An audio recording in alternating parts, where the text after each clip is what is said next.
ETF index mutual funds నేర్చుకుని stock మార్కెట్లో రాణించాలనుకుంటున్నారా? వెంటనే ఈ నెంబర్కి కాల్ చేయండి.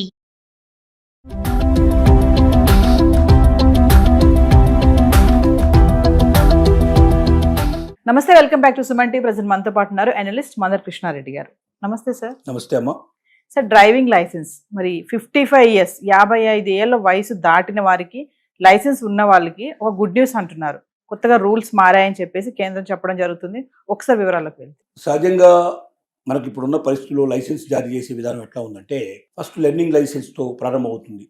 ఎవరైనా లైసెన్స్ తీసుకోదలుచుకున్న వాళ్ళకి కొత్తగా వస్తున్నటువంటి మోపెడ్ లాంటి వాటికి లైసెన్స్ లేకపోయినా నడపగలిగే అవకాశాలు కల్పించారు. స్కూటర్ కానీ అంటే గేర్ సిస్టమ్ ఉండేటువంటి దాంట్లో మాత్రం తప్పనిసరిగా లైసెన్స్ కావాలనేది ఉంది. కారులో అయితే ఎలాంటి దానికైనా గేర్ లేని దానికైనా సరే ఖచ్చితంగా లైసెన్స్ కావాలనేది ఉంది. హెవీ వెహికల్స్ లైసెన్స్ ఉండాల్సిందే కంపల్సరీగా. మళ్ళీ మనం విదేశాలకు వెళ్తే విదేశాల్లో కూడా ప్రత్యేకంగా లైసెన్స్ మళ్ళీ తీసుకోవాల్సింది. అక్కడ అప్లై చేసి లైసెన్స్ తీసుకోవాలి. ఈ లైసెన్స్ తీసుకొని అక్కడ చేస్తామంటే కాదు. ఇక్కడ ఇంటర్నేషనల్ లైసెన్స్ మనం అప్లై చేసుకుని తీసుకున్నా కూడా అక్కడికి వెళ్ళాక మళ్ళీ ఒకసారి వాళ్ళకి ఆ లైసెన్స్ చూపించి ఆ దేశంలో అది వ్యాలిడా కాదా తెలుసుకొని దాని ప్రకారం వాళ్ళు ఇంకోటి ఇచ్చే అవకాశాలు ఉన్నాయి. ఆ రకంగా ఉండడం వల్ల ఏం జరుగుతుందంటే, లైసెన్స్ బాగా పర్ఫెక్ట్గా ఉన్నట్టయితే ఎక్కువగా యాక్సిడెంట్స్ జరగవు అనేటువంటి ఒక మెయిన్ ఉద్దేశం. యాక్సిడెంట్ జరిగినప్పుడు డ్రైవ్ చేసేవాడికే కాదు, ఎదురుగా ఉండేటువంటి ప్రజలకు ఇబ్బంది కలిగే అవకాశం ఉండొచ్చు, పాదచారులకు ఇబ్బంది కలిగే అవకాశాలు ఉండొచ్చు, లేకపోతే ఎదురుగా వచ్చేటువంటి వాహనాలకి ఇబ్బంది కలగవచ్చు, కొంతమంది మరణించే అవకాశాలు కూడా ఉన్నాయి. ఇలాంటి యాక్సిడెంట్ కోకొల్లుగా జరుగుతున్నాయి. ప్రతిరోజు లక్షలాది మంది చనిపోతున్నారు, లక్షలాది మందికి గాయాలవుతున్నాయి, ఇంత పెద్ద ఘోరత జరుగుతున్నాయి. కానీ ఇంత పెద్ద భారతదేశం లోపల యాక్సిడెంట్ జరుగుతుంది. అమెరికా లాంటి దేశంతో పోలిస్తే మన దేశం ఒక రకంగా తక్కువే అని చెప్పుకోవాలి, ఒక రకంగా చెప్పాలంటే. కానీ మరి అది కూడా జరగకుండా చూసుకోవాల్సిన బాధ్యత మనకు ఉంది. కాబట్టి 55 ఏళ్ళు దాటిన తర్వాత లైసెన్స్ విధానంలో మార్పులు తీసుకొని ఇప్పుడు మామూలుగా ఏం చేస్తారంటే 5 ఏళ్ళకు ఒకసారి లైసెన్స్ జారీ చేస్తారు. మామూలుగా మనకు ఇప్పుడు 55 లోపల ఉండేటువంటి వాళ్ళకైతే ఇప్పటిదాకా అయితే ఎవరికైనా సరే ఏం చేస్తున్నారు, 5 ఏళ్ళకి లైసెన్స్ జారీ చేశారు, మళ్ళీ 5 ఏళ్ళకి కావాలంటే వెంటనే అప్లై చేసేసుకుంటే వాళ్ళు ఒక సర్టిఫికేట్ ఇచ్చేస్తే సరిపోతుంది. లేదా కొన్నిసార్లు సర్టిఫికేట్ లేకుండా కూడా మరొక 5 ఏళ్ళకి కంటిన్యూ చేసిస్తారు. కానీ ఇక్కడ నుంచి మాత్రం కేంద్ర ప్రభుత్వం ఖచ్చితమైన కఠినమైన నిబంధనలు తీసుకొచ్చింది. ఏమిటా నిబంధనలు అంటే, ఏదైనా ఎవరైనా సరే 55 ఏళ్ల తర్వాత లైసెన్స్ కావాలనుకుంటే వాళ్ళు ముందు హెల్త్గా ఫిట్నెస్ ఉందా లేదా అనేటువంటి నిరూపించుకోవాల్సిన అవసరం ఉంది. రెండోది, మళ్ళీ వాళ్ళు టెస్ట్లో పాస్ కావాలి. డ్రైవింగ్ టెస్ట్ ఏదైతే ఉందో ఆ టెస్టు గవర్నమెంట్ జరిపే టెస్ట్ ఉంటాయి. ఫస్ట్ టైం మనం ఏదైతే ఒక డ్రైవింగ్ లైసెన్స్కి అప్లై చేసుకున్నప్పుడు, లెర్నింగ్ లైసెన్స్ డ్రైవింగ్కి వచ్చినప్పుడు టెస్ట్ పెడతారు. రైట్ అంటే ఏమిటి, లెఫ్ట్ అంటే ఏమిటి, గ్రీన్ అంటే ఏమిటి, ఇవన్నీ మొత్తం అన్ని అడుగుతారు. తర్వాత నడిపి చూపించమంటారు. పర్ఫెక్ట్గా ఏ రకమైన తడబాటు లేకుండా నడిపినటువంటి వాళ్ళకి సక్సెస్ అయిన వాళ్ళకే ఇస్తారు. దాంట్లో కూడా డబ్బులతో ఇచ్చేటువంటి వాళ్ళు ఇక్కడ రకరకాలుగా ఉన్నారు. ఈ దేశంలో ఎన్ని ఉండాలో అన్నీ ఉన్నాయి. ఒకవైపున మంచి ఎంత ఉందో చెడు కూడా అంతే ఉంది. దానివల్లే జరిగేటువంటి పరిస్థితులు జరుగుతూ ఉన్నాయి. రెండోది, ఫిట్నెస్ ఆఫ్ ది వెహికల్ కూడా చాలా ఇంపార్టెంట్. ముఖ్యంగా చిన్నపిల్లలు ప్రయాణం చేసేటువంటిది, స్కూల్ పిల్లల కోసం ప్రయత్నం చేసేటువంటి బళ్ళల్లో, స్టూడెంట్స్ ప్రయాణం చేసేటువంటి బళ్ళల్లో ఫిట్నెస్ చాలా జాగ్రత్తగా చూసుకోవాల్సి ఉంటుంది. ఏ వెహికల్ అయినా చూడాలి. లేకపోతే అది డ్రైవర్ మంచివాడైనా సరే వెహికల్ సరైనది కాకపోతే ఏదో విరిగిపోయి ఏదో జరిగిపోయి టప్పున పోయి ఏదైనా గుద్దుకునే అవకాశాలు కూడా ఉంటాయి. కానీ డబ్బులు తీసుకొని పనికిరాని వాహనాల్ని, చాలా పురాతనమైన వాహనాల్ని కూడా పాస్ చేసేసి బయటికి పంపిస్తూ రోజు రోజుకి జరిగేటువంటి అనేక రకాల యాక్సిడెంట్లకు బాధ్యత కలిగే పరిస్థితులు ఏర్పడుతుంది. ఇప్పుడు 55 ఏళ్ల తర్వాత ఉండే వాళ్ళకి గవర్నమెంట్ పెట్టినటువంటి నిబంధన ఏమిటంటే, ఫస్ట్ ఆఫ్ ఆల్ మీరు ఫిట్నెస్ సర్టిఫికేట్ కావాలి. అంటే మీరు డ్రైవ్ చేయడానికి ఫిట్గా ఉన్నారా లేదనేది క్వాలిఫైడ్ డాక్టర్ దగ్గర నుంచి, వీలైతే గవర్నమెంట్ డాక్టర్ దగ్గర నుంచి మీరు ఒక సర్టిఫికేట్ తీసుకురండి. రెండోది ఏంటంటే, దాంతో పాటుగా టెస్ట్ మళ్ళీ పెడతారు. మీకు ఫస్ట్ టైం మీకు టెస్ట్ ఎట్లా పెట్టారో మళ్ళీ 55 ఏళ్ళ తర్వాత కూడా మీకు టెస్ట్ పెడతారు. ఆ టెస్ట్లో మీరు పాస్ కావాలి. రెండోది, కంటి చూపు సరిగ్గా ఉందా లేదా, చాలా ఇంపార్టెంట్. కొన్ని కేంద్రాల్లో కంటి చూపుకు సంబంధించినటువంటి టెస్టులు కూడా అక్కడే జరిపేటువంటి అవకాశాలు కూడా కనిపిస్తాయి.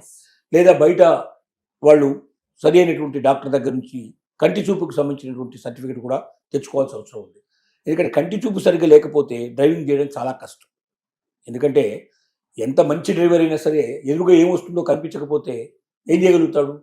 55 తర్వాత ఎక్కువ మందికి కంటి చూపు ప్రాబ్లం వచ్చే అవకాశాలు ఉన్నాయి. వాళ్ళు బాగా రెటీనా ప్రాబ్లమ్స్ అవ్వచ్చు, ఇంకొక రకమైన ప్రాబ్లం రావచ్చు, కంటి చూపు మందగించే అవకాశాలు చాలా ఎక్కువ ఉన్నాయి. కాబట్టి అలా మందగించినట్టయితే ఆ కష్టం వాళ్ళు డ్రైవ్ చేయడం. కొంచెం చీకటి పడుతున్నప్పుడు ఇంకా కొద్దిగా ఇబ్బంది ఏర్పడి చీకట్లో లైట్లు వేసినప్పుడు చాలామంది కనబడని పరిస్థితులు ఏర్పడతాయి. ఇలా రోజు రోజుకి యాక్సిడెంట్లు ఎక్కువైపోతాయి. ఎందుకు గవర్నమెంట్ ఇన్ని జాగ్రత్తలు తీసుకుంటుందంటే 55 నుంచి ఇక ఆ పైన ఎంత వయసు వచ్చిన కొద్దీ డ్రైవింగ్ లైసెన్స్ ఇవ్వాలంటే 5 ఏళ్లకు ఒకసారి ఇచ్చినా కూడా ఖచ్చితంగా టెస్ట్ చేయకుండా అతను 100% జాగ్రత్తగా డ్రైవ్ చేయగలుగుతున్న నమ్మకం ఏర్పడ్డప్పుడే ఇవ్వండి. ఫిట్నెస్ సర్టిఫికేట్ ఉంటేనే ఇవ్వండి.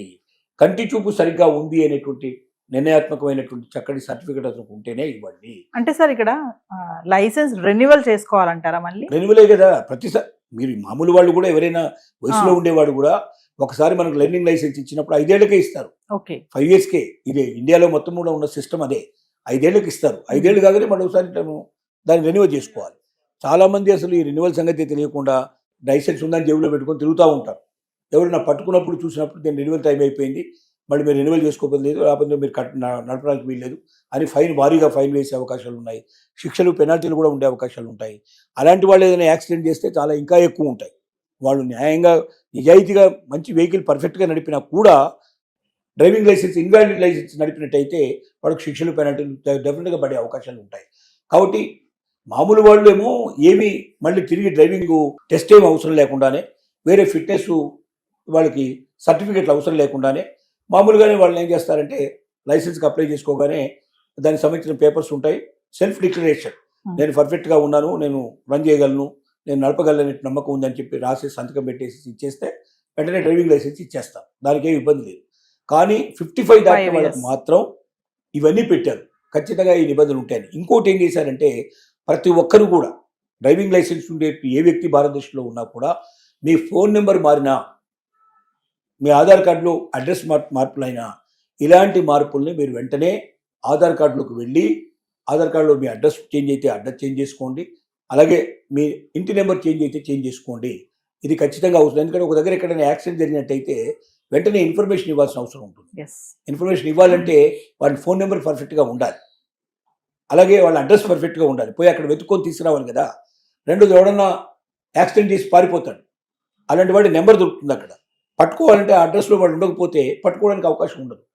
కాబట్టి వాళ్ళని ఎప్పుడైనా సరే చెక్ చేసినప్పుడు వాళ్ళ లైసెన్స్ లోపల అడ్రస్ మారిపోయినా, ఆధార్ కార్డులో ఉన్న అడ్రస్ దాంట్లో లేకపోయినా, లేక ఆధార్ కార్డులో కూడా అడ్రస్ ఏమైనా చేంజ్ చేసుకోకపోయినా, అలాగే ఫోన్ నెంబరు ఒకవేళ మారిపోయినా, ఆధార్ కార్డులో ఉన్న ఫోన్ నెంబర్ వాళ్ళ దగ్గర లేకపోయినా వాళ్ళు పట్టుకుంటారు. పట్టుకుని దానికి కూడా శిక్షలు పెనాల్టీలు వేసి అది చేంజ్ చేసేదాకా వాళ్ళ లైసెన్స్ టెంపరీగా సస్పెండ్ చేసే అవకాశాలు ఉన్నాయి. అంటే 55 ఇయర్స్ వాళ్ళకే కాకుండా ఎవరికైనా వర్తించేట్టుగా ఈ కొత్త రూల్ కూడా తీసుకొచ్చారు.